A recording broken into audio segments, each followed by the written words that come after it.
தேமுதிக தலைவர் விஜயகாந்தை உடல் நலம் விசாரிக்கவே தாம் சந்தித்ததாக திமுக தலைவர் மு.க.ஸ்டாலின் கூறிய நிலையில் இந்த சந்திப்பில் அரசியலும் பேசப்பட்டதாக தெரிவித்திருக்கிறார் விஜயகாந்த் மனைவியும் தேமுதிக பொருளாளருமான பிரேமலதா விஜயகாந்த். இதன் பின்னணி குறித்து தற்போது பார்க்கலாம்.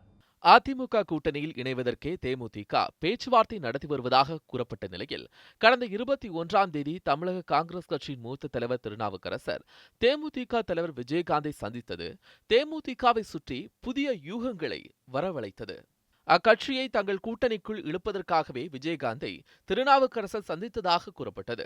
விஜயகாந்துடனான சந்திப்பில் அரசியல் இல்லை என்று கூறினால் நம்பவா போகிறீர்கள் என்று திருநாவுக்கரசர் செய்தியாளர்களிடம் கூறியது இதனை உறுதிப்படுத்துவது போல் அமைந்தது. அவர் ஒரு அரசியல் கட்சியினுடைய தலைவர், நானும் ஒரு அரசியல் தலைவர் தான். அதனால் 2 பேர் சந்திக்கிற போது இது தேர்தல் நேரத்தில் தமிழ்நாட்டு நாட்டு நடப்பு, அரசியல் நிலவரங்கள் இதெல்லாம் பற்றி 2 பேர் பேசலேன்னு சொன்னால் அது பொய்யா இருக்காது. பேசினோம். இதற்கு மறுநாள் யாரும் எதிர்பாராத திருப்பமாக தேமுதிக தலைவர் இல்லம் சென்றார் திமுக தலைவர் மு.க.ஸ்டாலின். விஜயகாந்தை சந்தித்து சிறிது நேரம் பேசிய அவர் பின்னர் செய்தியாளர்களிடம் பேசும்போது நீங்கள் எதிர்பார்த்தது போன்ற சந்திப்பு இது இல்லை என்று கூறினார். உடல்நலம் குறித்து விசாரிப்பதற்காக மட்டுமே விஜயகாந்தை சந்தித்ததாகவும் ஸ்டாலின் விளக்கமளித்தார். அது மாதிரி அரசியல் பேசுவதற்காக நான் வரல. உடல்நலத்தை பற்றி விசாரிப்பதற்காக ஒரு மனிதாபிமான உணர்வோடு நான் அவரை சந்தித்தேனே தவிர நீங்கள் எதிர்பார்ப்பதைப் போல அந்த சந்திப்பு இல்லை. மு.க.ஸ்டாலின் இவ்வாறு கூறினாலும் அவர் விஜயகாந்தை சந்தித்ததன் எதிரொலியாக தேமுதிக எந்த பக்கம் சாயப்போகிறது என்ற கேள்வியை மையப்படுத்தி தமிழகத்தில் நாடாளுமன்ற தேர்தல் அரசியல் களம் சுழல ஆரம்பித்தது. இந்நிலையில் விஜயகாந்தை மு.க.ஸ்டாலின் சந்தித்தது உடல்நலம் விசாரிக்க மட்டுமல்ல அரசியல் பேசவும் தான் என கூறியுள்ளார் விஜயகாந்தின் மனைவி பிரேமலதா.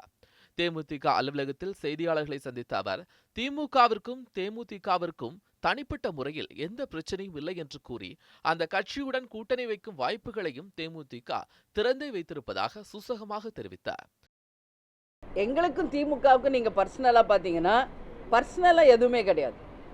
ஏதாவது ஒரு கருத்து நாங்க சொல்லி இருந்தால் அது ஆட்சி ரீதியாக நிச்சயமாக மக்களுடைய பிரச்சனையை பயன் பண்ணி தான் இருக்கும். அப்படி இருக்கிறப்போ கருத்துக்கள் எங்கள் கருத்துக்களை நாங்கள் சொல்லியிருப்போம், அவங்க கருத்துக்களை அவங்க சொல்லியிருப்பாங்க. அப்படி பார்த்தா இன்றைக்கி தமிழ்நாட்டில் இருக்கிற எல்லா கட்சிகள் மீதும் தான் விமர்சனம் வைக்கப்பட்டிருக்கிறது. இதில் இந்த கட்சி யார் ஆளுங்கட்சியாக இருக்கோ அவங்க மீது அதிகமான விமர்சனங்கள் இருக்கும். அப்படி இருக்கும் பொழுது விமர்சனங்களை மட்டுமே வைத்துக்கொண்டு ஒரு கூட்டணியை முடிவு செய்ய முடியாது. எந்த கட்சியுடன் கூட்டணி என்பதை தேமுதிக இன்னும் முடிவு செய்யவில்லை என்றும் தேமுதிகவிற்கு உரிய கௌரவம் அளிக்கும் கட்சியுடன் தான் கூட்டணி அமைக்கப்படும் என்றும் பிரேமலதா தெரிவித்தார். அவ்வாறு இல்லை என்றால் தனித்து களமிறங்கவும் தேமுதிக தயாராக இருப்பதாகவும் அவர் கூறினார். எங்களுடைய கெப்பாசிட்டி தகுந்த உரிய கௌரவமான நிச்சயமாக அந்த இடங்கள் கிடைப்பதை தான் நாங்கள் நிச்சயமாக முடிவெடுப்போம். அதில் எந்த மாற்று கருத்தும் இல்லை. தேமுதிகவை பொறுத்த வரைக்கும் எந்த கட்சியோடையும் நாங்கள் எங்களை கம்பேர் பண்ண விரும்பலை. ஏன்னா எங்கள் பலம் எல்லாருக்கும் தெரியும். நாடாளுமன்ற தேர்தலில் யாருடன் கூட்டணி என தேமுதிக அதிகாரப்பூர்வமாக அறிவிக்காதவரை அக்கட்சியை சுற்றி யூகங்கள் சுழன்று கொண்டுதான் இருக்கும் என்பதே தற்போதைய நிலையாக உள்ளது. செய்திப்பிரிவு நியூஸ் 7 தமிழ்.